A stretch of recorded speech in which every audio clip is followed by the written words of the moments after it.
Bienvenidos al Foro AZ del Transporte, en el que vamos a hablar del transporte inteligente, la revolución de la movilidad urbana e interurbana gracias a las nuevas tecnologías.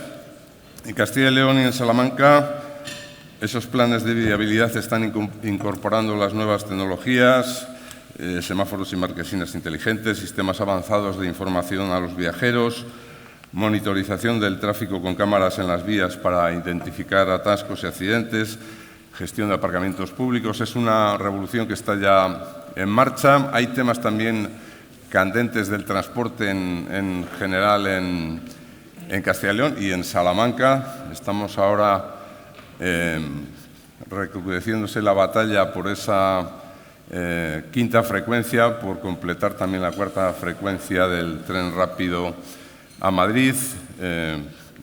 Tenemos también muy buenas noticias con el Puerto Seco, el gran proyecto que quiere convertir a Salamanca en el nudo del transporte en el noroeste y sobre todo en la vía del transporte desde Portugal hacia Europa.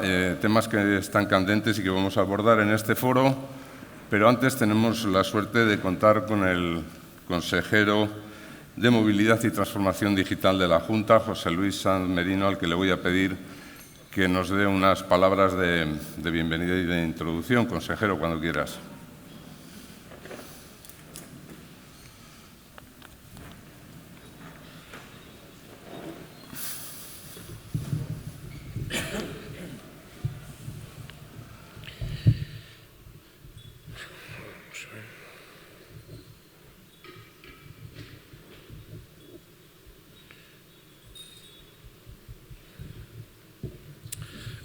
Muy bien.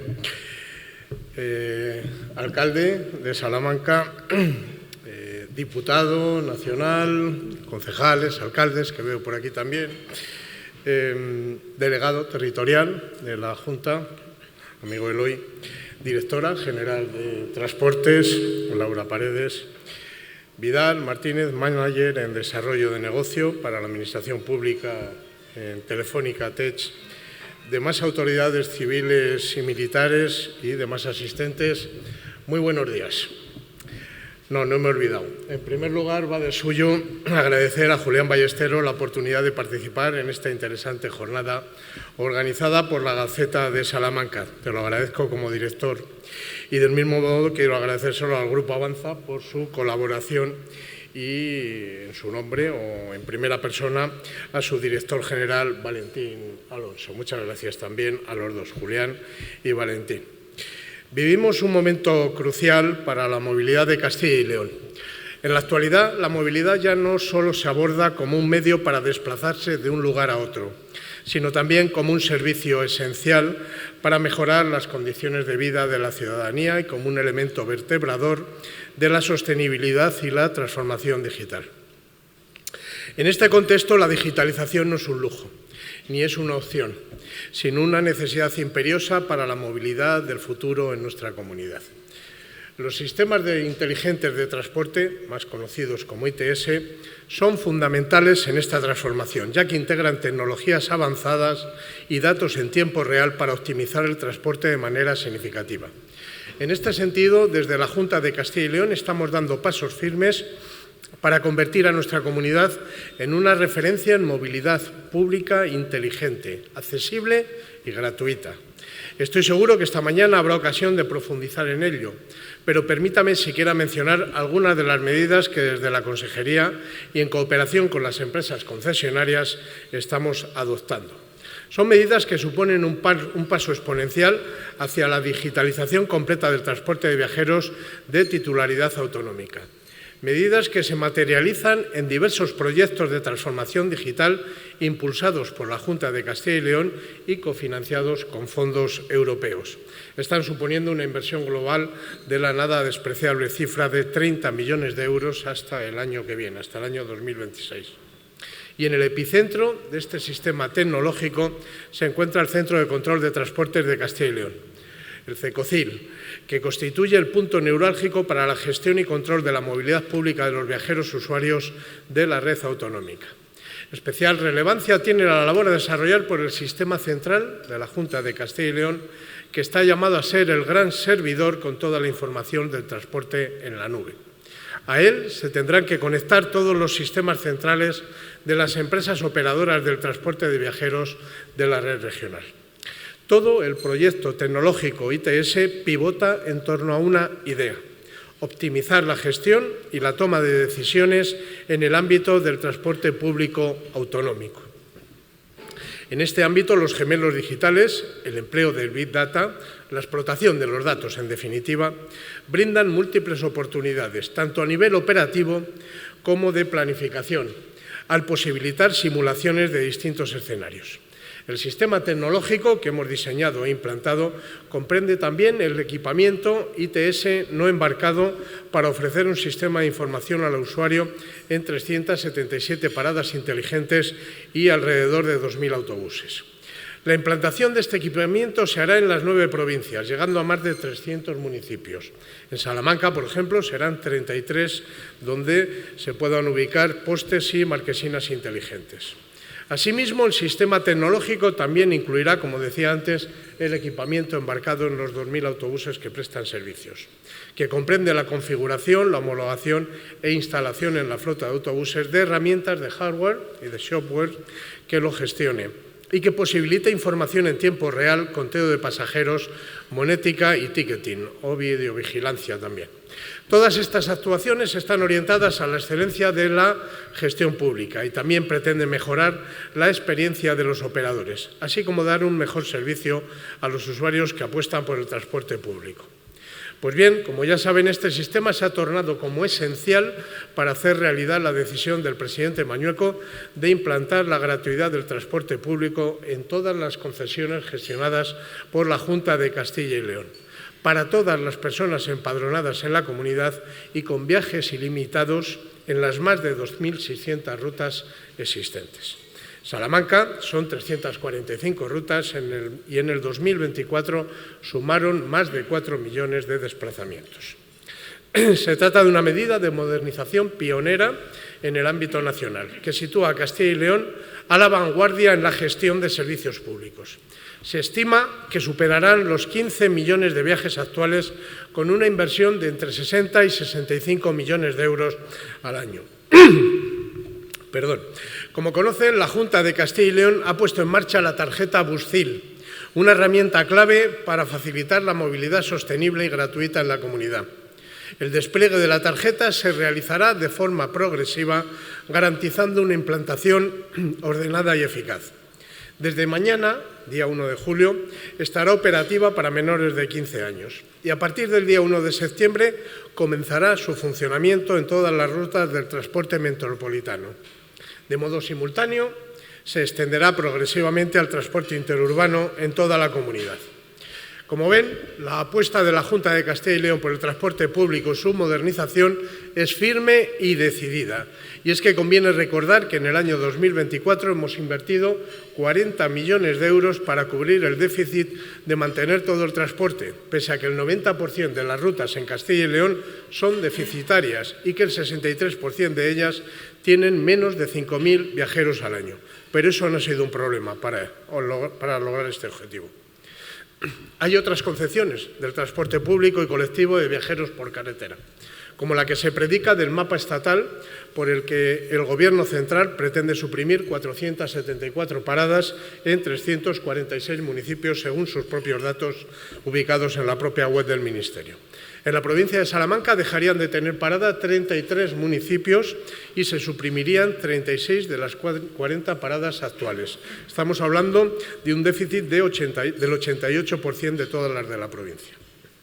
No participamos en el Gobierno de Castilla y León de ese modo de ver las cosas, como tampoco podemos aceptar las carencias que el transporte de viajeros por ferrocarril viene arrastrando, sobre todo desde la pandemia, haciendo oídos sordos a una reiterada petición de recuperar la 5ª frecuencia del Alvia entre semana entre Salamanca y Madrid y la 4ª durante el fin de semana.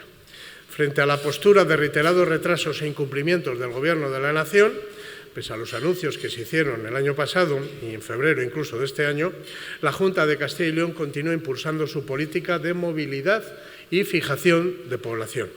En este sentido, la Junta acaba de aprobar, la semana pasada, la extensión de la bonificación del 25% a los trayectos ferroviarios de media distancia convencional que conectan poblaciones sin trayectos AVE en Castilla y León, y entre ellas, como es el caso de Salamanca con Madrid.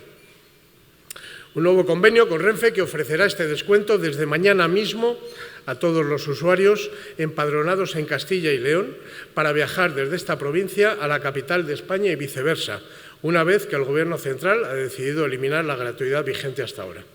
Esta bonificación autonómica, complementaria de las que acabo de señalar en el ámbito del transporte por autobús, frente a la temporalidad de las estatales, que solo se extienden hasta el 31 de diciembre del año 2025, estará, sin embargo, vigente al menos hasta el año 2027, para empadronados en Castilla y León que adquieran los nuevos bonos que se ofrezcan por el Estado para todos los trayectos a Madrid y no solo en Albia.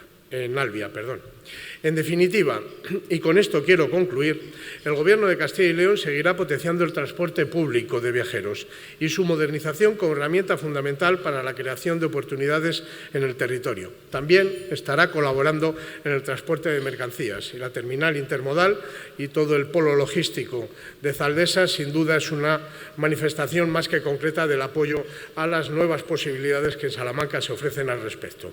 Pretendemos consolidar unas políticas que son ya un sello distintivo de la Junta de Castilla y León para facilitar a todos los castellanos y leoneses el acceso a los servicios públicos y reforzar la cohesión territorial, para seguir avanzando en el progreso de la sociedad y en la igualdad entre personas de nuestra comunidad, así como para proteger la libertad de las personas que quieran vivir donde quieran vivir.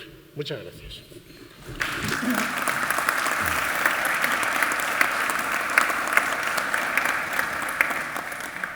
Sí, gracias, consejero.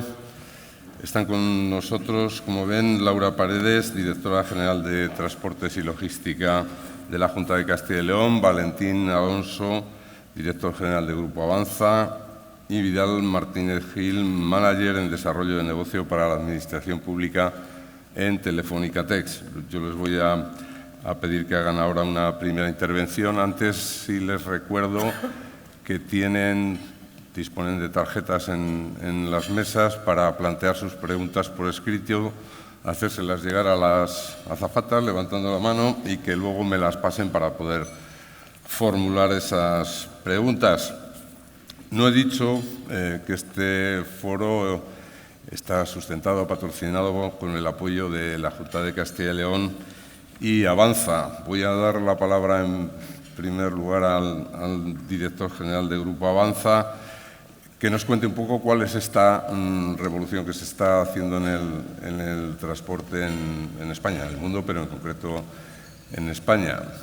Fenomenal. Ha cambiado mucho el transporte desde que teníamos aquellos autobuseros que venían al pueblo, llevaban media hora de retraso cuando llegaban. Eso ha cambiado mucho, ¿no? Sí. Bueno, antes de nada, daros las gracias a la Gaceta de Salamanca por invitarnos y por tener esta oportunidad. Consejero de Transportes, José Luis, alcalde de Salamanca, Carlos, Laura y alcaldes y resto de participantes. La verdad es que me has dado 8 minutos para un tema que me apasiona y que podría estar aquí como hora y 8 minutos. Así que voy a tener que condensar, ¿no? El título es La revolución, ¿no? La revolución de la movilidad urbana e interurbana gracias a las tecnologías. Lo primero que me gustaría contar es el tema de la revolución. ¿Por qué es una revolución y por qué necesitamos un gran cambio, ¿no? Una revolución, en el fondo, lo que significa es un gran cambio, ¿no? La realidad es que tenemos un reto en la movilidad y sobre todo en España muy importante. Tenemos un reto de ciudades cada vez más grandes que van concentrando población y tenemos un reto de descarbonización, de contaminación muy importante. Hay miles de personas que en España mueren cada año como consecuencia de la contaminación. Tenemos un problema de ciudades cada vez más atascadas. Pero por contra tenemos justo el reto contrario, y es que tenemos una despoblación creciente en muchas regiones y Castilla y León es el máximo exponente, en el que el reto precisamente es el contrario. Necesitamos vertebrar para retener la población y para proporcionar ese servicio básico que Castilla y León es un máximo exponente, ¿no? Porque todo el mundo tiene derecho a una movilidad razonable, no solamente los que viven en Madrid, Barcelona o grandes ciudades como Valladolid, ¿no? quiero recordar una frase de un antiguo director general de transportes de Castilla y León que a mí me ha dejado marcado. Y es que Castilla y León tiene zonas en que la densidad de población es menor que la de Laponia. Esa es la magnitud del reto. Esa es la magnitud de la revolución que necesitamos en el transporte interurbano, ¿no? Y en ciudades, pues Castilla y León lo tiene todo. Tiene ciudades con densidad de población, áreas metropolitanas que necesitan vertebración y justo el reto contrario, ¿no? Eso es la revolución que necesitamos. La buena noticia es que estamos en un momento en el que la movilidad tiene capacidad para esa revolución, ¿no? Como dices tú, pues yo creo que durante el siglo XX, prácticamente en 60 años, la movilidad en autobús no cambió. Le fuimos poniendo aire acondicionado al autobús, un poquito más de comodidad, dejó de ser de madera y los asientos eran acolchados, poco más. Hoy tenemos unas tecnologías en todos los aspectos que hacen que podemos afrontar ese reto. Ese reto me gustaría remarcarlo en 3 cosas. Uno, sostenibilidad.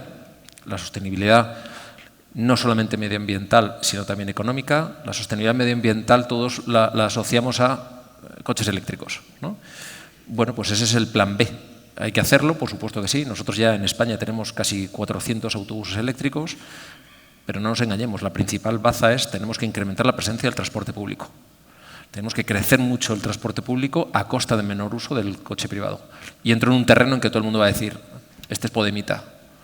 No entro en el tema de libertades. La realidad es que para mí el debate no es más transporte público. Estoy convencido de que si fuera una alternativa real, todos querríamos más transporte público. El tema es que tenemos que conseguir que el transporte público sea una alternativa real al coche. Y ese es un reto de una gran magnitud, porque tenemos que crecer en oferta una barbaridad. España se ha comprometido ya, por escrito, el Gobierno central, con Europa, de cara al 2030, a incrementar el volumen de viajeros del transporte público en autobús un 60%. Desde el 22 hasta el 30, del año 2022 al año 2030, España se ha comprometido con Europa a incrementar el transporte en autobús un 60% en viajeros. La realidad es que esto, la gran mayoría de la gente ni lo conoce y hay muy poquitas medidas reales detrás de esto, ¿no? Pero aquí hay que incrementar, la clave es, hay que incrementar la oferta de transporte público de una forma muy, muy, muy importante. Y eso te pasas al segundo reto, que es, ¿y esto cómo se paga? La sostenibilidad económica, ¿no?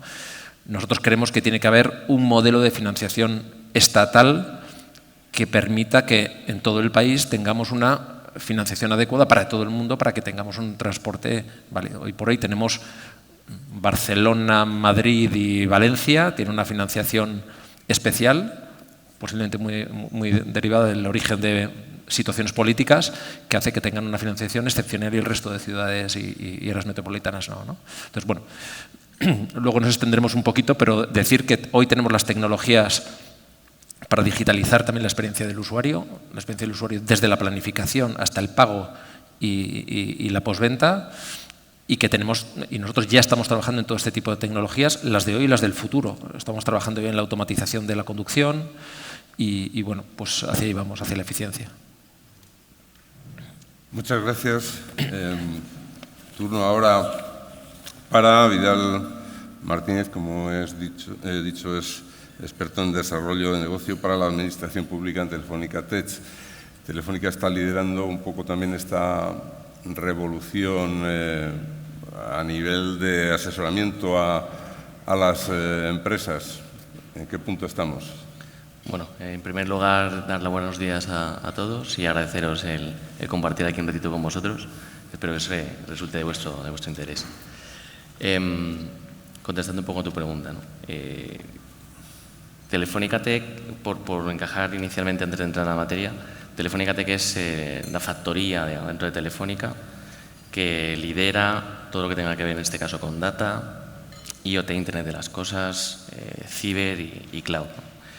Cualquier necesidad que tienen nuestros clientes pues se aborda desde la parte de la factoría, que en este caso pues está representada por Telefónica Tech.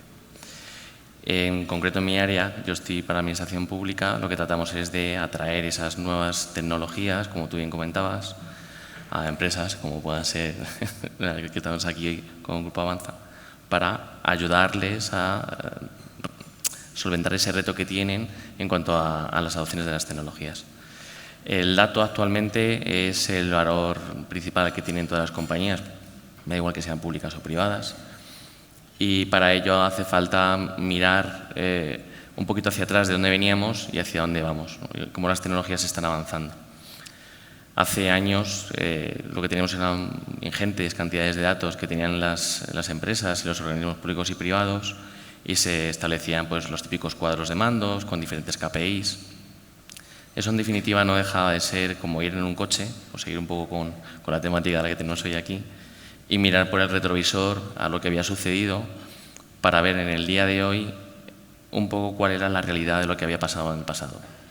Y eso ayudaba a las compañías, a las organizaciones a tomar decisiones a futuro, tratando de mejorar pues, el profit o la experiencia del usuario o lo que quiera que fuera dentro de su core de negocio.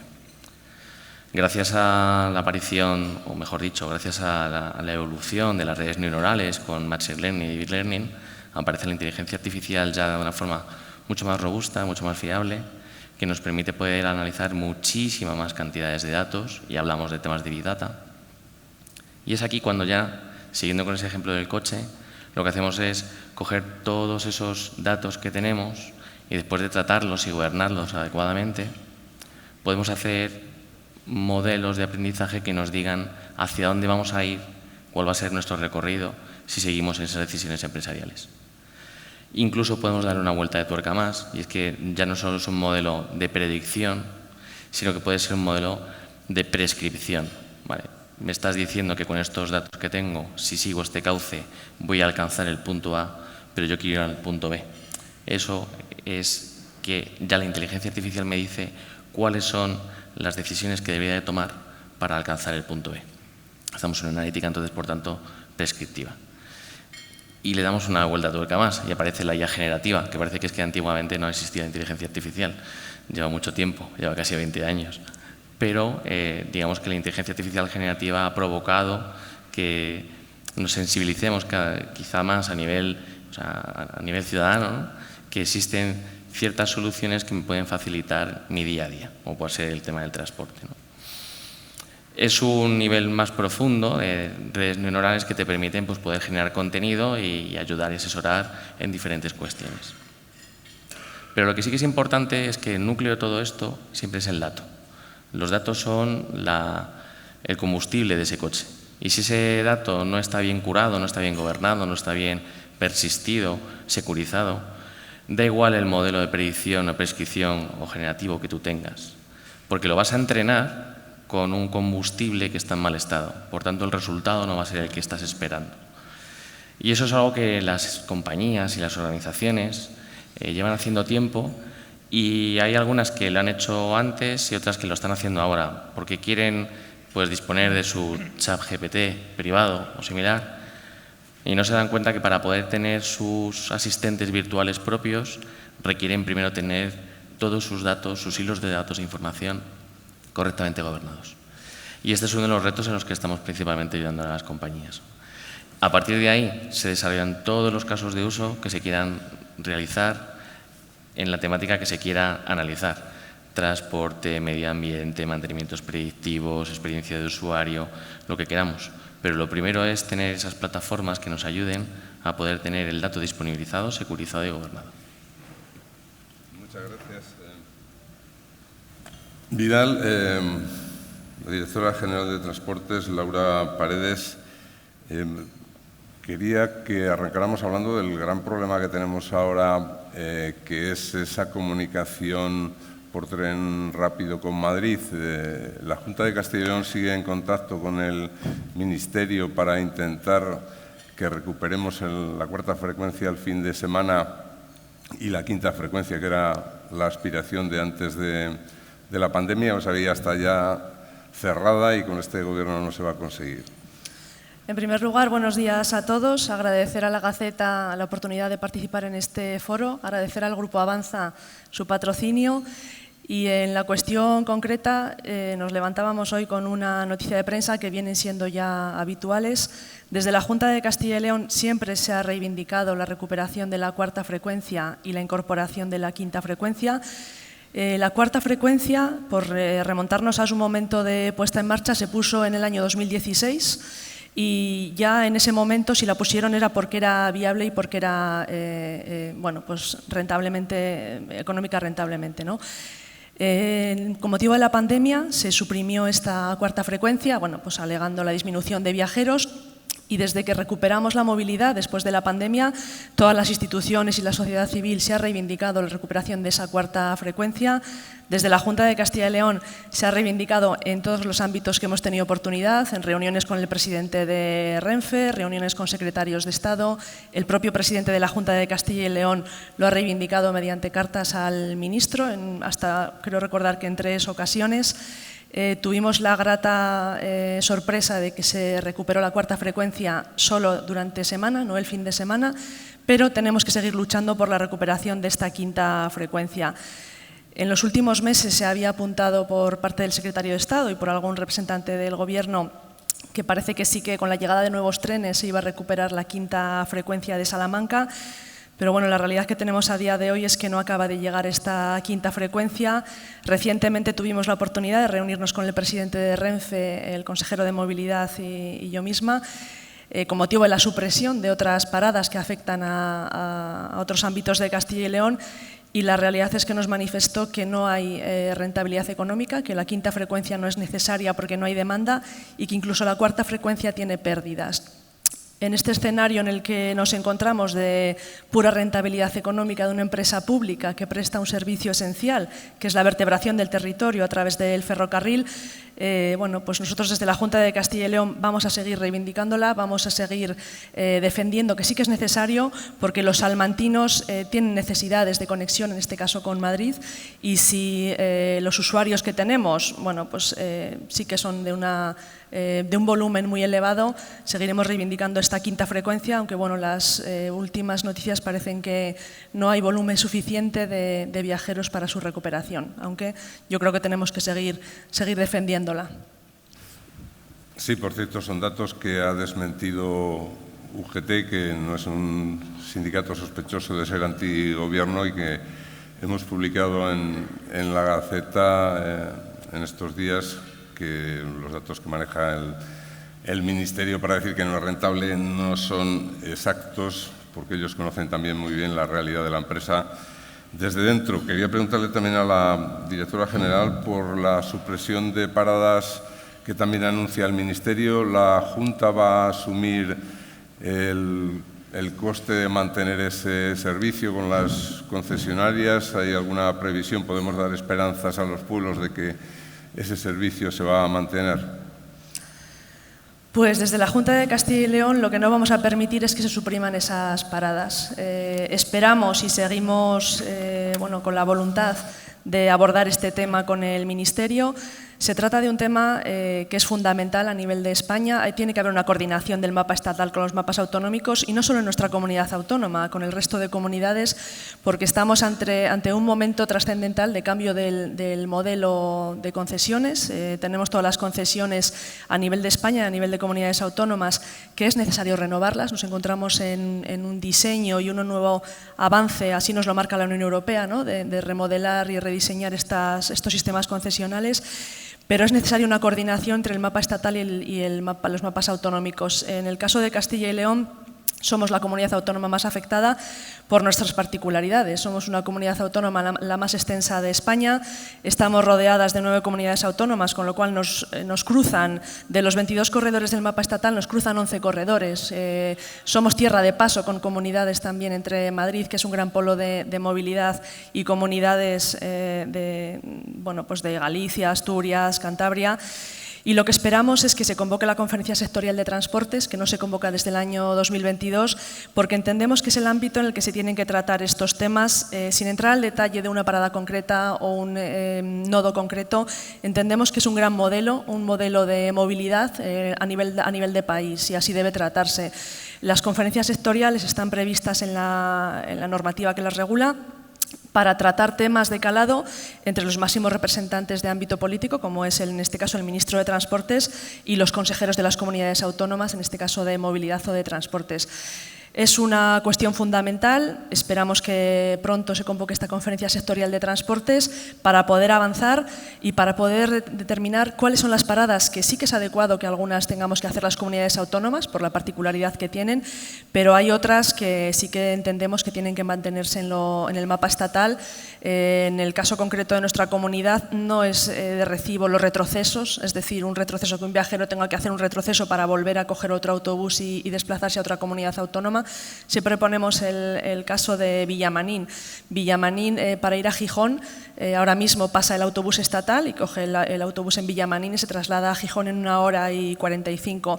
Si se suprime esa parada, Villamanín tendría que desplazarse hasta León, retroceder el camino, coger un autobús en León, desplazarse a Gijón y tendría unas 2 horas y pico de viaje con un transbordo entre medias. Entendemos que no es un modelo de movilidad óptimo y tenemos que entre todos defender modelos de movilidad que lo que tienen que hacer son satisfacer las necesidades de los ciudadanos y en ello estamos trabajando desde la Junta de Castilla y León. Sí, Valentín, tenemos en marcha una revolución que el reto es que el 60% de todo el movimiento de viajeros en España, a la vuelta de 10 años, 2035 creo que es el horizonte, sea a través de autobuses, autocares eléctricos mayormente o de hidrógeno. Eso supone una grandísima inversión y mi pregunta es, cuando una localidad, un ayuntamiento compra una flota de autobuses, ¿eso al final se recupera? Es decir, por ejemplo, yo pongo el ejemplo de las bombillas LED, que es una inversión importante en muchos pueblos de esta provincia, que hacen una inversión potente y a la vuelta de 2 o 3 años empiezan a recuperar ese dinero. Cuando se cambia la flota a una flota sostenible, que decimos ahora que es no contaminante o apenas contaminante, ¿ese dinero se recupera o es que sigue siendo más caro también en el tiempo? Bueno, yo parto de la premisa de que estamos hablando de un servicio público, ¿no? Entonces, la rentabilidad no debe ser solamente económica, sino social, ¿no? Dicho esto, insisto en que para mí, para la reducción del efecto invernadero, la descontaminación y demás, la primera medida es sustituir coches privados por transporte público. Y me da igual casi que sea diésel. O sea, el efecto contaminación de dejar 20 coches privados, que hoy por hoy el parque automovilístico en España tiene una media de 14 años, y sustituirlo por transporte público, por un autobús diésel, ese efecto es mucho mayor que sustituir ese autobús diésel por un autobús eléctrico. Entonces, yo insisto mucho en que la primera medida tiene que ser la de fomentar, incrementar la oferta para tener una alternativa real de transporte público. Dicho lo cual, no tenemos que abandonar la segunda, ¿no? Que es la migración, por supuesto, a tecnologías de cero emisiones. A ver, hay tecnologías que hoy por hoy, y dependen mucho de la utilidad, que el coste total de la vida ya es el equiparable, ¿vale? Por ejemplo, un autobús eléctrico en un entorno urbano, ahora mismo ya con la autonomía que tienen los autobuses, con los costes que tienen los autobuses y demás, podemos decir que el total de la vida es pues equiparable, ¿vale? El total del coste. Sin embargo, eso no pasa en entornos interurbanos, en el cual pues, las autonomías son más bajas, todavía no hay una tecnología suficiente para podernos entrar ahí, ¿vale? El hidrógeno es totalmente antieconómico. Hoy, ¿vale? Hoy 1 kilómetro recorrido con combustible de hidrógeno cuesta el triple que 1 kilómetro recorrido con diésel. Con lo cual, pues es una tecnología que nos parece muy interesante. Nosotros tenemos una hidrogenera y autobús de hidrógeno para evaluar cuáles van a ser los cuellos de botella del hidrógeno. Es una tecnología que es válida, que es muy interesante, pero que tiene todavía unos problemas de economía y de distribución muy importantes, ¿no? Pero insisto, yo creo que estamos muy contaminados con la medida, muchas veces política, de no, autobuses eléctricos. Ojo, que es posiblemente mucho más incluso rentable económicamente invertir en una mejor oferta de transporte público para que la gente de motu propio decida dejar el coche privado e irse al transporte público que obsesionarnos con que tienen que ser todos eléctricos. Sí, Vidal, vosotros estáis en contacto con empresas y administraciones para aplicaciones de inteligencia artificial al transporte. ¿Qué es lo que más os están pidiendo ahora? ¿Control de datos? en rutas inteligentes, es decir, aquí se están instalando marquesinas inteligentes también. ¿En qué campos en los que estamos más avanzados? Muy buena pregunta. Como te decía antes, lo que estamos ayudando es a gobernar los datos, a que exista una gobernanza de datos adecuada, porque si no tenemos los datos correctamente gobernados, nada de lo que vayamos a construir por encima de esas plataformas de decisión, con analítica predictiva, prescriptiva, van a funcionar correctamente. Y en esas plataformas se ingestan un montón de fuentes de información. Las marquesinas, datos de vehículos marcados, el tráfico en tiempo real, temas de semáforos, incluso movilidad del propio ciudadano. Desde Telefónica tenemos un producto que es Smart Step, donde sacamos los insights y podemos definir de forma agregada y cumpliendo con la normativa de seguridad, anonimizando los datos, ver cuáles son los itinerarios que hacen grupos poblacionales a través de las redes móviles. Con lo cual, si todo eso lo metemos en esas plataformas de Big Data y generamos esos modelos de predicción y prescripción, vamos a ser capaces de ser mucho más eficientes, mucho más operativos y dar en definitiva un mejor servicio a la ciudadanía, en este caso con el transporte público, ¿no? ¿En qué estamos ayudando?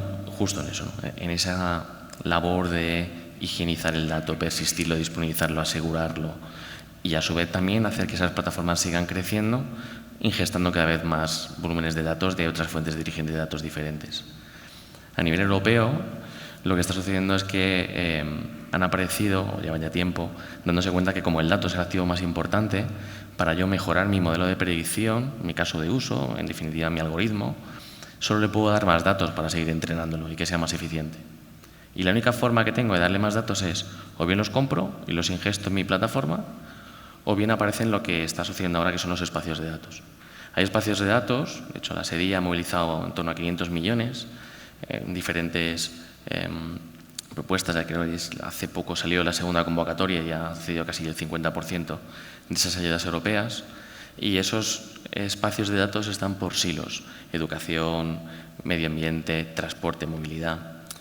A nivel europeo hay 3 grandes proyectos sponsorizados por Gaia X, ITSA, que son Catena X y Ona X, y te permiten de alguna forma que esas plataformas de datos puedan compartir datos de manera soberana con otros espacios de datos, o mejor dicho, con otras plataformas de datos también de los mismos sectores. Lo cual que va a permitir poder ingestar datos de otras operadoras a mi plataforma y mejorar mis modelos predictivos. Entonces, actualmente tenemos esos 3 retos: gobernabilidad del dato, disponibilidad de las plataformas y mejora de los contenidos de datos mediante incorporaciones de espacios de datos. La protección de esos datos, por cierto, está asegurada, porque no es mi caso. Yo no tengo mucha preocupación de que manejen los datos de donde me muevo, pero al final puede ser un problema el dejar en manos de la inteligencia artificial y que todo el mundo sepa dónde voy a ir mañana, menos yo, que me lo van a tener que decir. Casi. Telefónica Tech, ¿no? No, sí es verdad que los datos están totalmente asegurados y se cumple con las normativas. Para eso están los esquemas nacionales de seguridad, que exigen que sea a nivel alto, y además el tratamiento del dato en sí tiene que estar gobernado y securizado cumpliendo la norma GDPR, ¿no? Y se audita. Y es una cosa además que se presta especial mimo de atención, poniendo mucho foco, porque como bien dices, pues no deja de ser un dato sensible. Imagínate en los espacios de datos de salud, todavía sí cabe aún más, ¿no? Y también se está cumpliendo en esos entornos que sí caben más restrictivos.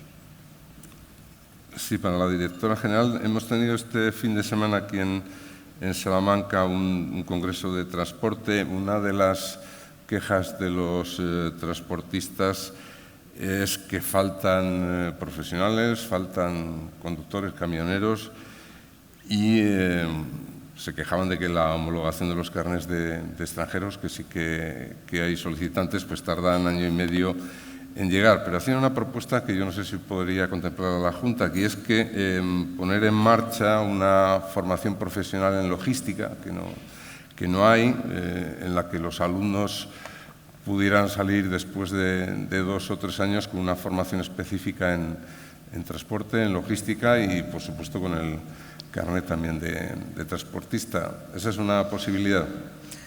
Es una posibilidad y se está trabajando en ello. Es verdad que es un problema real la falta de conductores, tanto para el sector de viajeros como para el sector de mercancías. En la Unión Europea se estima que faltan también muchísimos conductores. En España se estima también unos 30.000. En Castilla y León faltan unos 2.000 conductores. Desde la Junta de Castilla y León hemos puesto en marcha varias iniciativas para fomentar y para incorporar nuevos profesionales al sector, sobre todo con ayudas económicas para financiar el CAP y el carné. Y lo que estamos viendo es que efectivamente, aunque las ayudas existen, estamos en un momento en el que no es atractiva la profesión de conductor, pero como no es atractiva una profesión de conductor, como no es ahora mismo la de fontanero, en la construcción, ahora mismo tenemos unos sectores que la ciudadanía, sobre todo los jóvenes, no los ven atractivos. Una de las medidas en las que hay que trabajar en la formación profesional, en el que salgan con el CAP y con el carné.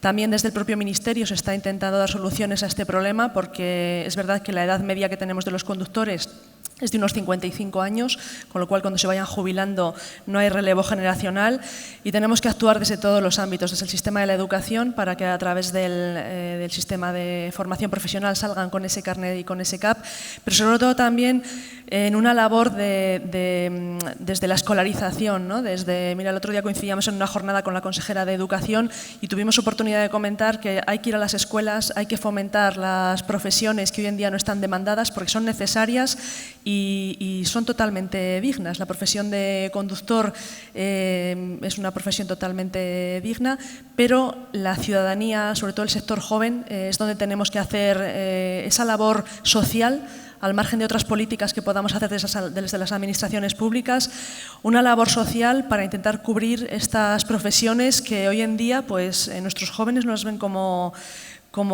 bueno, ni siquiera optan a ellas, ni siquiera acuden a solicitar las ayudas o acuden a intentar formarse porque no lo ven como una opción.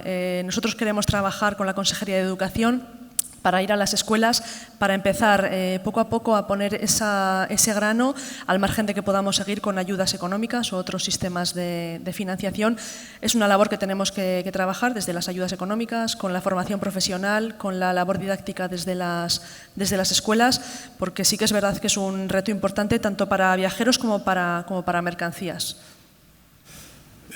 Sí, Valentín Alonso, en Grupo Avanza no tenéis tanto ese problema de falta de conductores como sí de absentismo, de otras cosas. El problema real de la falta de conductores es en el transporte internacional, que los jóvenes, aunque está bien pagado, desde luego no quieren estar 4 o 5 días fuera de casa, es una perspectiva que no les atrae.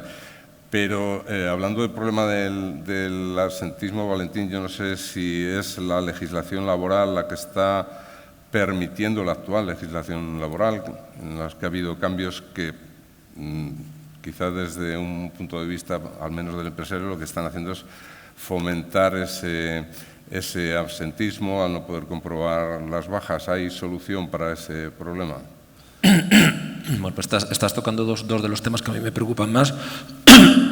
Falta de conductores es un hecho y la realidad es que nosotros tenemos la cierta ventaja de que como estamos mucho más focalizados en el transporte urbano y metropolitano, en la que pues el conductor duerme en su casa todos los días, bueno, pues tiene una mayor localidad, tenemos algo menos de problema, ¿no? Pero es un problema creciente, ¿no? Que yo veo, por reportar un poquito de eso y ahora hablo del absentismo, primero tenemos una barrera cultural, ¿vale?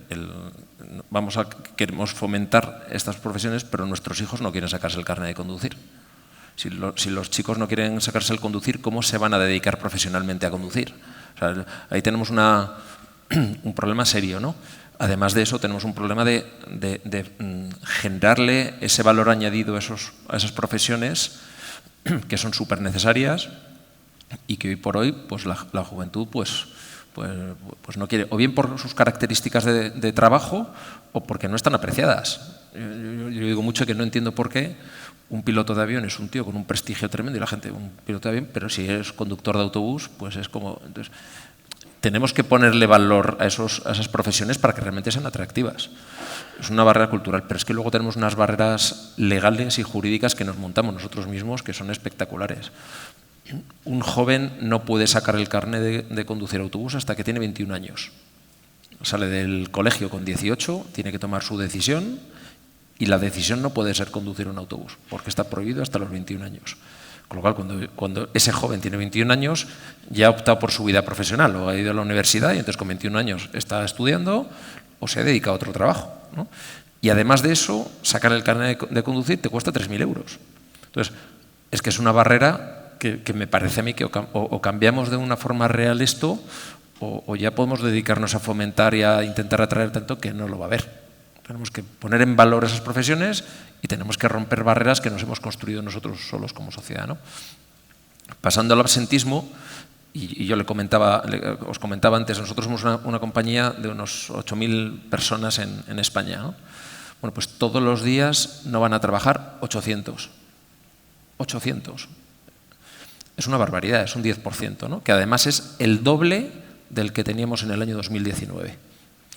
Pues diría que es una de mis mayores preocupaciones, ¿no?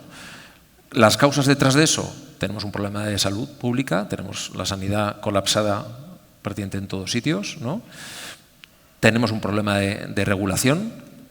Hoy por hoy las empresas no tenemos ni la más mínima capacidad de control sobre las bajas de los empleados, y para que tengáis una idea, nuestras bajas son el triple los lunes que el resto de días de la semana, ¿no? Y las casualidades pues no me las creo, y no podemos ni preguntar porque alguien está enfermo, ¿vale? Y luego tenemos el problema además de que en la seguridad social pues alguien viene y te tiene, primero, si conduces un autobús con 80 personas detrás y dices que te duele la cabeza, te van a dar la baja, ¿no? Y luego además de eso, con ese colapso de la sanidad, como tengas un problema y te tengan que hacer una prueba, hasta que te han hecho la prueba estás de baja, ¿no? Entonces, si luego encima tenemos un gobierno que nos está proponiendo cosas que en vez de arreglar van en contra, ¿no? Pues todo lo que es el absentismo pues está promoviendo casi, ¿no? Si luego encima pues adelantaremos la jubilación y además 37 horas y demás, bueno, pues esa fiesta no sé quién la va a pagar, ¿no? Vamos a tener un problema muy, muy serio, ¿no? Sí, Vidal, ahora mismo el transporte está nuclearizado, es decir, aquí tenemos una tarjeta para el transporte en Salamanca, los madrileños tienen la suya, nosotros cuando llegamos allí, si no llevas el coche, pues el transporte público tienes que pagarlo a tocateja y no puedes gozar de esas ventajas. La inteligencia artificial puede permitir que al final esas tarjetas sean compatibles. ¿Podemos pensar en eso en el futuro? Hay una máxima que dice que si lo puedes pensar se puede ejecutar. Por regla general, ¿vale?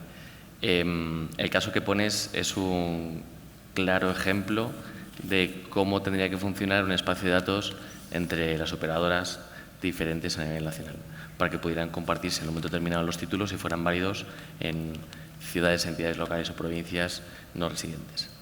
Llegar a ese punto a nivel tecnológico no supone un reto. El reto sería otro, pero tecnológico no.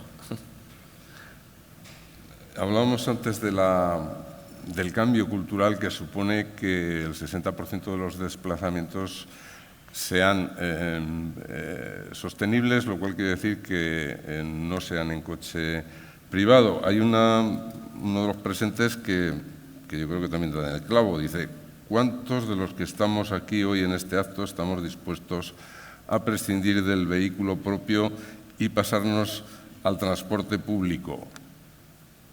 La directora general supongo que utiliza el coche de la Junta como todos los Yo por motivos de trabajo utilizo el coche oficial, pero yo puedo decir que en mi ciudad me desplazo en transporte público y con mis hijos viajo en transporte público porque es la mejor manera de viajar. En el ámbito urbano, yo vivo en una ciudad, me manejo perfectamente en transporte público, pero si viviera en un ámbito metropolitano, si lo pudiera usar también lo usaría, porque creo que lo apuntaba Valentín, los jóvenes hoy en día tienen un cambio de mentalidad respecto a nosotros. Ven mucho más agradable viajar en transporte público porque no tenemos que estar con el lío de dónde aparcas, dónde metes el coche. Nosotros cuando vamos al centro de la ciudad tienes que buscar un parking si está lleno, si no está lleno. Yo a mis hijos les he inculcado que de viajar en transporte público es una manera eficiente y sobre todo con garantías de que coges el autobús, te deja en el destino y no tienes que preocuparte del coche para nada. Yo creo que es la vía que tenemos que seguir, tenemos que dar ejemplo a los jóvenes y los jóvenes están muy receptivos para esta labor, con lo cual yo creo que sí que tenemos una generación por delante que podemos inculcarles esta tendencia. Por complementar este tema que además me encanta. No, yo he venido en coche. Es verdad que en coche eléctrico, pero en coche. A ver, ¿cuál es el problema? No es un 60%. El tema está en que en el año 2022, de todos los movimientos, el 9% se hacían en autobús, el 9%, el 6% se hacía en tren y un 80% de los desplazamientos se hacían en transporte privado, en coche. Yo no creo en los debates ideológicos de la libertad del coche. No nos engañemos, si tú tienes una alternativa real a tu coche y la alternativa es más barata y demás, cualquiera iremos en transporte público. Si te alejas de ahí, pues cada vez habrá más gente que utilice el coche privado, ¿no? Entonces yo creo que estamos en los extremos. La clave es que nosotros tenemos que conseguir que el transporte público no lo utilice exclusivamente el que no tiene otra alternativa, sino que realmente sea una opción, ¿no? Lo que comentaba Laura, el ejemplo que ha contado de Gijón. ¿Quién acaba yendo a Gijón en ese tipo de transporte? Pues el que no le queda otra alternativa. Pues en vez de 1 hora y media voy a echar 2 horas y media y tal. ¿Por qué? Porque no tengo coche. Pero es que eso no puede ser el enfoque. El enfoque tiene que ser, es que yo quiero que sea la opción principal. Que la gente de motu propio quiera dejar el coche. Y a mí, si es una alternativa real, lo dejaré, ¿no? Eso es lo que tenemos que trabajar. Entonces, la clave ahora mismo es oferta. Necesitamos incrementar las frecuencias y los orígenes de destino del transporte para que nunca el transporte público va a ser equiparable al coche privado. El coche privado te da la autonomía y la libertad de que en cada momento tú agarras el coche y te vas donde quieres, cuando quieres. Pero tenemos que aproximarnos a ese punto. Lo que no puede ser es que tú tengas un área metropolitana en la que en coche tardes 5 minutos y en transporte público 1 hora y media. Entonces, lo siento en el alma, pero solo utiliza el transporte público el que no tenga otra alternativa. Y no puede ser ese el enfoque, ¿no? Tenemos ciudades como Londres, como Holanda en general, en que el grueso de la población utiliza el transporte público. ¿Por qué? ¿Porque son más proclives ideológicamente? No, porque es una alternativa real. Porque es que en Londres el que utiliza el transporte público es la gente que va a la obra y la gente que va a un banco de inversión. Es mejor la alternativa el transporte público. Por temas de mano derecha, como digo yo, oye, si entras en Londres te ponen una multa, pero por temas de mano izquierda, y es que realmente hay una oferta potente de transporte público. Yo creo que tenemos ciudades en las que pasa eso, como puede ser Madrid y Barcelona, pero no podemos permitirnos el lujo de tener solamente 2 ciudades así y el resto del país que no tenga la misma oferta. ¿Por qué? Porque lo que conseguiremos es que de los 50 millones de habitantes, pues acabemos con 30 millones de habitantes en Madrid y Barcelona y el resto aislado, ¿no? Por puntualizar, sí. Un momentín, sobre esta misma pregunta, yo creo que sí que estamos viendo la tendencia que cada vez se usa más el transporte público. Es verdad que todavía seguimos utilizando mucho el vehículo privado. En la Junta de Castilla y León hemos visto que se ha incrementado un 10% el transporte en autobús en cuanto a los viajeros, y con la nueva apuesta que hemos hecho de la tarjeta Gustil y la gratuidad para el transporte para los empadronados, esperamos llegar a un incremento mayor, y sí que la tendencia es al alza a utilizar cada vez más el transporte público. La Junta de Castilla y León damos un salto ya, bueno, pues totalmente gratuito el transporte público, y estoy segura que se va a notar y que la gente sí que va a utilizar más el transporte público con las políticas de mejor sistema de transportes, mejor servicio y sobre todo, bueno, pues la posibilidad a los ciudadanos de que lo utilicen de manera gratuita para que se fidelicen a este sistema de transportes que estamos viendo que se va a modernizar, se va a digitalizar, y con el paso de los años cada vez es un transporte más, bueno, pues más agradable para los viajeros, y sí que se está notando que se está incrementando mucho la demanda de viajeros. Quiero apoyar firmemente esta medida porque yo creo que muchas veces cuestionamos la gratuidad del transporte, pero no estamos cuestionando la gratuidad de la sanidad, la gratuidad de la educación, que son servicios básicos. Pues es que el transporte es un servicio básico. Si lo vemos desde el punto de vista de rentabilidad social, la gratuidad del transporte público es mucho más barata que la sanidad y la educación, que son grandes agujeros negros de consumir recursos, y el bienestar social que generan es exponencial. ¿No? Yo creo, como dice Laura, llevamos 2 años en los que estamos creciendo mucho en transporte público, y de hecho es la primera vez en la historia en la que la participación del coche privado ha bajado del 80 al 78, pero ha bajado, ¿no? Yo creo que ese es el camino. Sí, ese problema del tiempo de los horarios lo que tenemos ahora con nuestra comunicación por tren a Madrid. Es decir, tenemos 4 frecuencias diarias solo de Alvia, lo cual no hace operativo, no puedes ir a comer y venir, no puedes ir a trabajar por la mañana y volver, con 4 frecuencias, y luego los otros trenes, que hay muchos, los de media distancia, pues tardan 3 horas y media, que tardan más ahora que hace 30 años, lo cual es impresentable, ¿no? Otro tema chulísimo, pero bueno. No, iba a preguntarle también a Vidal cómo ve ese cambio cultural y también desde el punto de vista personal. ¿Estamos dispuestos a abandonar el coche? A mí el transporte público es una cosa que yo honestamente cuando era joven, ya tengo alguna cana, era lo primero que querías, ¿no? Tenías 18 años, me sobra mucho lo que estáis comentando, que ahora actualmente pues es verdad que los jóvenes, y es verdad, lo estoy viendo, ¿no? Por familiares cercanos, no quieren sacarse el carnet de conducir. Y yo recuerdo que cuando tenía 18 años lo que querías era sacarte el carnet de conducir y tener cierta autonomía y libertad. Con el paso del tiempo he ido cambiando y es verdad que cuando me tengo que mover en ciudades grandes, lo que utilizo es el transporte público. Y no lo digo porque esté aquí y quiera quedar bien, lo digo porque realmente creo en ello. Sí que es verdad que para llegar hasta la ciudad me muevo en transporte privado. Pero una vez que estoy en una zona limítrofe, utilizo el transporte público. Hago una mezcla de los dos. ¿Por qué? Pues a veces porque en la zona donde resido no tengo, como tú bien dices, pues una comunicación, como puede ser el caso de hoy para venir a Salamanca, pues tuve que venir ayer, porque no me cuadraban los trenes, ¿no? Y esta tarde pues tenía otro evento, no me cuadraba, en fin. Una cosa, si no conseguimos que la gente venga un día antes, pernocte aquí, cene y todo eso, igual es buena idea que la comunicación sea mala, ¿no? Yo encantado. Bueno, y tú lo habrás disfrutado. Por supuesto. Entonces, sí que es verdad que hay, gracias a las tecnologías, pues tú puedes ver mediante aplicaciones y con la disponibilidad de la información que hay, marcarte un planning y saber cuáles son las líneas de transportes, combinaciones, trenes, metros, autobuses, que tienes que utilizar y te va a dar un tiempo medio óptimo que lo puedes comparar con el del vehículo privado y vas a ver siempre que vas a salir ganando si utilizas el transporte público. Y eso es algo que los jóvenes, como ya han crecido de forma digital, de forma nativa, lo utilizan. Entonces ven realmente que ahí sí que hay una mejora sustancial en el uso del transporte público versus el transporte privado, ¿no? Pero es verdad también lo que comentaba Valentín, el transporte privado sigue teniendo ese punto de independencia que te da esa soberanía de decir me muevo, no me muevo, voy, salgo, no salgo, que no lo tienes con el transporte público. Por eso creo que en las ciudades sí que tiene mucha más penetración el uso del transporte público, sobre todo en aquellas que están bastante masificadas. Sí, hay una especie de enmienda a la totalidad a esto de la gratuidad, porque, bueno, antes voy a hacer un apunte para la directora general, porque aquí hay alguien de Villamayor, dice, los de Villamayor tienen que sacar el padrón antes para solicitar la nueva tarjeta esta de Buscil, para que lo apunte por si puede darle una solución. Pero el asunto que aborda uno de los asistentes es que dice, es un grave error el hablar de gratuidad del transporte público porque al final lo pagamos entre todos.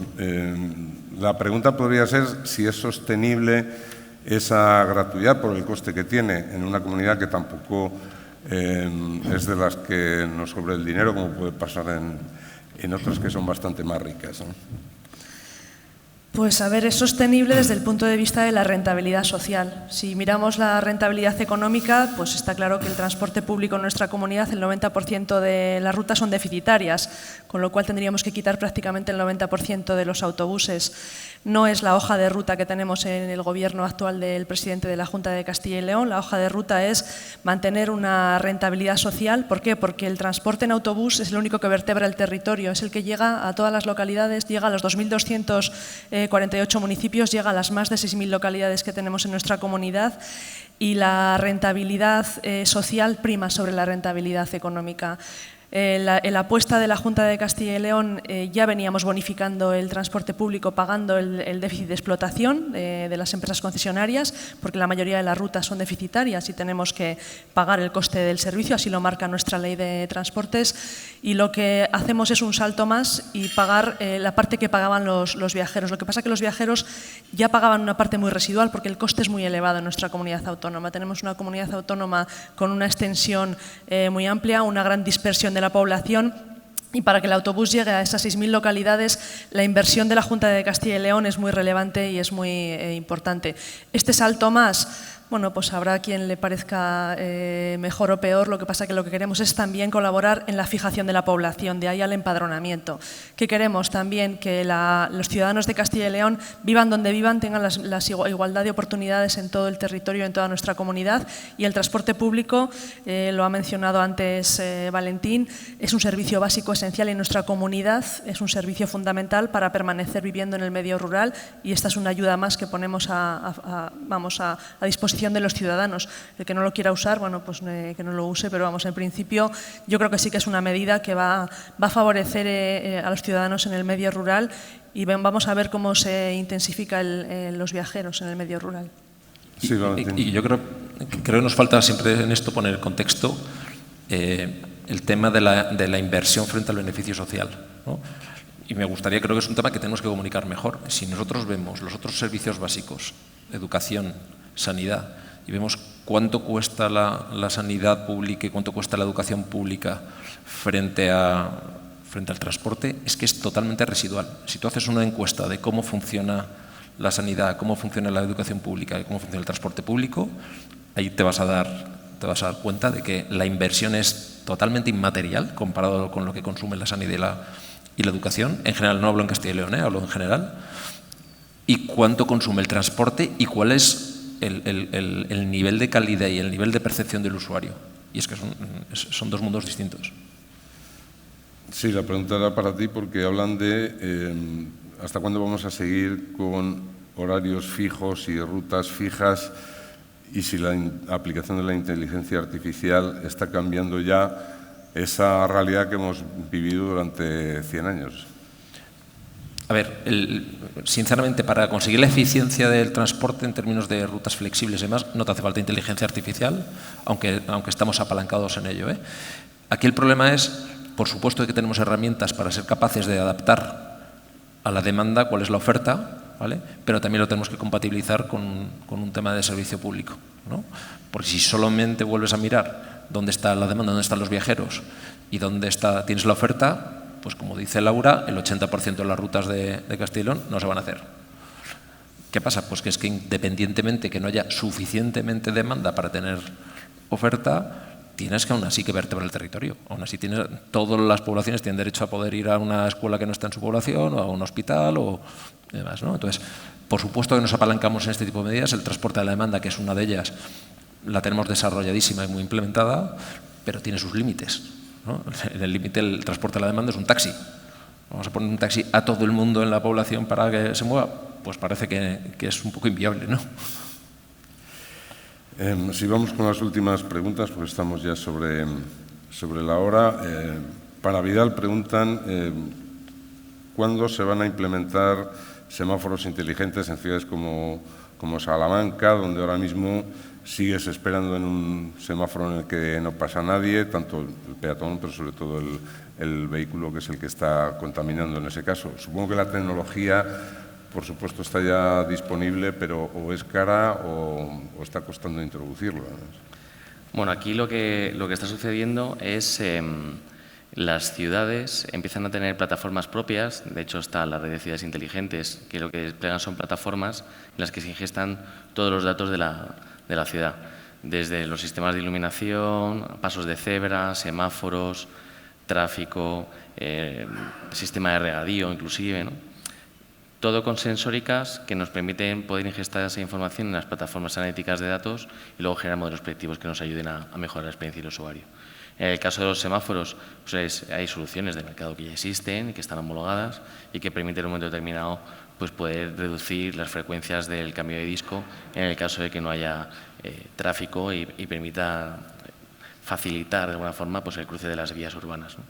Sucede igual con el tema de los pasos de cebra en zonas que están menos iluminadas por temas de eficiencia energética, pues a lo mejor no hace falta tener la lámpara, perdón, la farola encendida constantemente, y en el momento que un vehículo se acerca, pues se ilumina de forma eficiente, el paso de cebra también quede iluminado y facilita que en un momento determinado pues un peatón en una vía poco iluminada pueda cruzar de una forma segura y asegurando que no va a haber ningún tipo de incidentes, ¿no? Entonces, este tipo de soluciones están más que implementadas. En Telefónica, además, tenemos un laboratorio, en Telefónica Tech, tenemos un laboratorio que es de Things y lo que hacemos es, trabajamos con los fabricantes de este tipo de sensóricas y lo que hacemos es mejorar la utilidad y la viabilidad de esa propia sensórica, ¿no? Por poner un ejemplo muy sencillo, una sonda que me mide la humedad de un parque, de un jardín, para saber si tengo que regar o no, para hacer un uso eficiente del agua, me puede durar 3 o 4 años, soterrada a 1,5 metros, 2 metros. Nosotros lo que hacemos es que, mediante mejoras de performance de la propia conectividad de la sensórica y demás, pues hacemos que esa sensórica a lo mejor dure 5 o 6 años, lo cual facilita que el caso de negocio soporte la disponibilización de este tipo de sensóricas. Igual con semáforos, con pasos de cebra, con sensores volumétricos para recogida de residuos, eficiencia también en tráfico, la recogida de residuos también, porque puedes eficientar las rutas, parte logística. Y como digo, todo ello al final se consolida en esas plataformas de ciudad donde luego se toman las decisiones. Sí, la última compartida para Laura, la directora general, y para Valentín habla del estado de la flota de autocares. En general es bueno, pero por ejemplo en el servicio discrecional baja la calidad o el buen estado de los autocares. Por un lado, la Junta comprueba que estén en condiciones y, por otro lado, avanza hasta qué punto tiene la flota a punto, supongo que sí, ¿no? Laura, si quieres tú primero. A ver, yo comentaba antes que nos encontramos ante un momento de renovación de los sistemas concesionales, tanto de la Comunidad de Castilla y León como de todas las comunidades autónomas, y es un momento en el que se van a renovar todas las flotas. Se van a renovar por flotas más modernas y más eficientes, pero al margen de que eso se hará en las nuevas concesiones, ya se están renovando las flotas, ya se están incorporando vehículos nuevos y vehículos menos antiguos y más eficientes.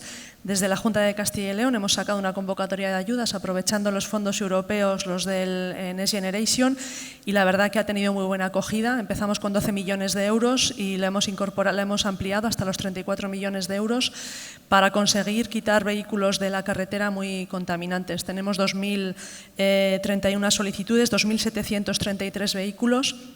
Y muchos son achatarramiento, pero también tenemos para la compra de vehículos nuevos. Tenemos 167 vehículos que se han adquirido, de los cuales 15 son camiones y 152 son autobuses, con lo cual sí que estábamos haciendo esa renovación de las flotas.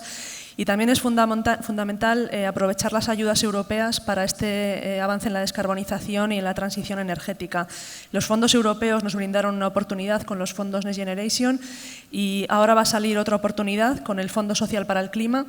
Yo tuve la oportunidad de reunirme con la directora general del Clima de la Comisión Europea en noviembre y hay un nuevo paquete de movilidad, en este caso para vivienda y para transporte, que va a movilizar 86.000 millones de euros desde el año 26 hasta el año 2032 y esperamos que sea una oportunidad para renovar estas flotas porque el coste tan elevado que tiene para las empresas, la incertidumbre con la tecnología, los sistemas concesionales, pues es verdad que hace que las empresas tienen que ser cautas en el momento de renovar la flota.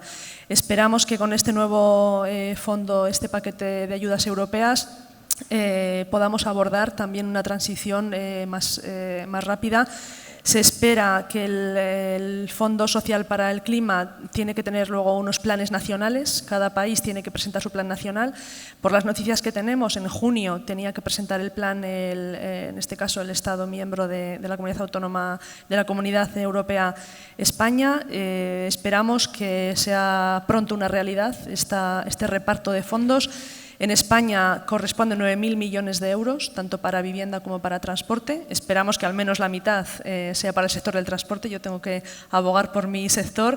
Esperamos que al menos la mitad de esos 9.000 millones se queden para el transporte. Y una cosa que sí que esperamos es que el Gobierno de España, en este caso el Ministerio de Transportes, escuche a las comunidades autónomas y que ese reparto de fondos llegue realmente a las comunidades autónomas y llegue a las empresas, porque las comunidades autónomas que al final estamos gestionando los fondos europeos, que son unos fondos muy complejos, llegan de la Unión Europea, llegan al Ministerio y el Ministerio lo reparte en las comunidades autónomas, pero las comunidades autónomas somos las que lo hacemos llegar a las empresas y en último caso al ciudadano. Esperamos que nos escuchen y que esos 9.000 millones, que es una cuantía muy elevada, lleguen a las empresas para que puedan renovar su flota. Y aquí sí que esperamos que no se haga por reparto de población, porque en este caso la Comunidad Autónoma de Castilla y León siempre somos de las más perjudicadas, que se haga, si este caso es para renovar vehículos, pues número de autorizaciones de vehículos que tenemos en nuestra comunidad autónoma, tanto para mercancías como para viajeros, para que se haga un reparto equitativo si lo que queremos es renovar flota y aprovechar de una manera efectiva los fondos europeos, que para eso se movilizan. Para eso están estos planes europeos que movilizan grandes paquetes multimillonarios. A mí me lo trasladó la directora general del Clima, que es una gran oportunidad y que tiene muchas esperanzas en la Unión Europea en este gran paquete que se va a movilizar desde el año 2026, y esperamos que el Ministerio de Transportes pues lo trate de una manera eficiente y que llegue en el último caso a las empresas y al final a los ciudadanos, que es lo que esperamos. Sí, Valentín. Pues poco más que comentar, estoy totalmente de acuerdo con lo que dice Laura. Al final tenemos que tener en cuenta que la flota es una inversión que tiene que durar entre 12 y 16 años, con lo cual necesitas tener una visibilidad clara sobre qué va a pasar, visibilidad contractual, visibilidad de tecnología y demás, ¿no? Hablabas del transporte discrecional. A mí no me consta que el transporte discrecional tenga un problema de calidad, creo que al revés, que en España tenemos un estándar bastante elevado, pero hay que recordar que el transporte discrecional está liberalizado, digamos, ¿no? Y tiene unos condicionantes mínimos, pero a partir de ahí cualquiera proporciona la calidad que considera en un mercado en el que se lo van a pagar, ¿no? No es el servicio público regular. El transporte regular que tenemos en Castilla y León y en España en general, de una calidad de la flota y del servicio espectacular, ¿no? Aquí en Castilla y León es verdad que estamos en un momento de concurso de las concesiones, que además se tuvo que retrasar como consecuencia del plan del mapa concesional estatal, y eso hace pues que haya determinadas situaciones en las que todavía la flota pues tienes que esperar a que haya el concurso, ¿no? Aún así, todos los operadores seguimos invirtiendo en flota para intentar bajar la vida media de nuestras flotas, ¿no? Pues había más preguntas, algunas interesantes. Voy a formular una que yo creo que es imprescindible, porque dice que si tenemos que resignarnos a que no esté antes de 2050 el tren Ruta de la Plata recuperado, algo fundamental para el Puerto Seco aquí en Salamanca, directora general. Pues si tenemos que resignarnos, yo creo que no. Yo creo que en ese ámbito estamos trabajando desde las instituciones en reivindicar la reapertura de la Ruta de la Plata, tanto para mercancías como para viajeros. Es un corredor fundamental, así lo estamos reivindicando en todos los foros en los que tenemos oportunidad. El estudio de viabilidad al que se nos remite, bueno, pues esperamos que sea de una viabilidad real, de una viabilidad contrastada, y que también se tenga en cuenta la rentabilidad social. Es verdad que hemos hablado aquí mucho en este foro de esa rentabilidad social, y es fundamental para comunidades como la de Castilla y León, bueno, en este caso la Ruta de la Plata, Extremadura, luego atravesaría el corredor. Al final la Ruta de la Plata es un corredor que atraviesa la península ibérica y que evitaría el polo de Madrid. A ver, al final Madrid está colapsado, pero es que todas las conexiones ferroviarias pasan por Madrid. Este corredor oeste sería una vertebración de norte a sur de todo el territorio de España, facilitaría el tráfico de mercancías a través del corredor atlántico como una parte fundamental, como un corredor secundario para el transporte de mercancías desde Marruecos hasta Europa. O sea, estamos hablando no de quedarnos en un ámbito de la reapertura entre Salamanca, León y Zamora, sino un corredor que vertebre el oeste peninsular.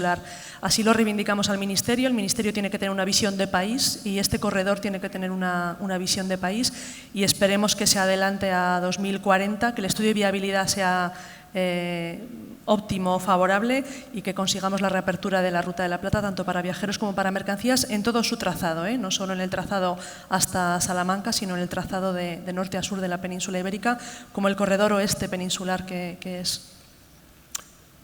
Por complementar algo, yo creo que en España tenemos un problema de modelo con el tema del tren, ¿no? El tren, como el autobús, como cualquier otro servicio, tiene servicios públicos o servicios comerciales, ¿no? que además, por definición, un servicio público pues tiene una serie de condicionantes, todo el mundo tiene que ser accesible y los servicios comerciales no. El problema es que en el mundo del tren, los servicios públicos, que son los trenes de cercanías, los de media distancia, tenemos una desinversión de las últimas 2 décadas muy importante, que hace pues, todos los problemas que tenemos todos con los trenes de servicio público, y sin embargo nos hemos focalizado en el tren de alta velocidad. El tren de alta velocidad es un servicio comercial, no es un servicio público. No podemos hablar en términos de, es que yo quiero que tenga un servicio para mi ciudad. Ahí tenemos las discusiones de si es rentable o no es rentable. ¿Cuál es el problema? Que el gobierno central se ha dedicado a vender el tren de alta velocidad como un servicio público. Entonces ha vendido, pues te pongo un servicio en no sé qué ciudad. Entonces, si eso es así, ¿por qué no tiene otra ciudad? No, es que no es rentable. Entonces, hemos mezclado eso. O el tren de alta velocidad es un servicio público y entonces se puede subvencionar y todo el mundo y puedes exigirlo como un servicio público, o es un servicio comercial, ¿no? Yo reflexiono mucho sobre que España decidió hace varias décadas y, desde mi punto de vista, de una forma correcta, salirse de todos aquellos servicios de todo que no eran servicios básicos, que eran comerciales. Teníamos empresas públicas de transporte de viajeros. En Azcar se desinvirtió en Iberia, que era en empresas eléctricas, y nos quedamos con lo que eran servicios públicos, ¿no? Las infraestructuras y demás. En el mundo del tren es justo el único que ha pasado el contrario. El Estado español se ha metido a competir con la iniciativa privada con un tren de alta velocidad. ¿Qué le está pasando a Renfe? Pues que Renfe está perdiendo hasta la camisa porque ha tenido que meter otros servicios públicos como es Irio y como es Wigo. Y está entrando a tener que discutir como una empresa liberalizada cuando no lo es. Claro, y todo el mundo estamos reclamando servicios de AVE para mi ciudad y es que es un servicio comercial. Entonces estamos en esa dualidad de o lo definimos como un servicio privado o como público, pero no puede ser un servicio comercial que me pongo en todos sitios, gobierno de España, ¿no? El chollo era tener AVE, que aquí nos quedamos sin él por una decisión política también. Muchas gracias, Laura, Valentín, Vidal. Gracias por vuestras interesantes aportaciones. Muchas gracias. Creo que merecéis un aplauso. Muchas gracias a todos.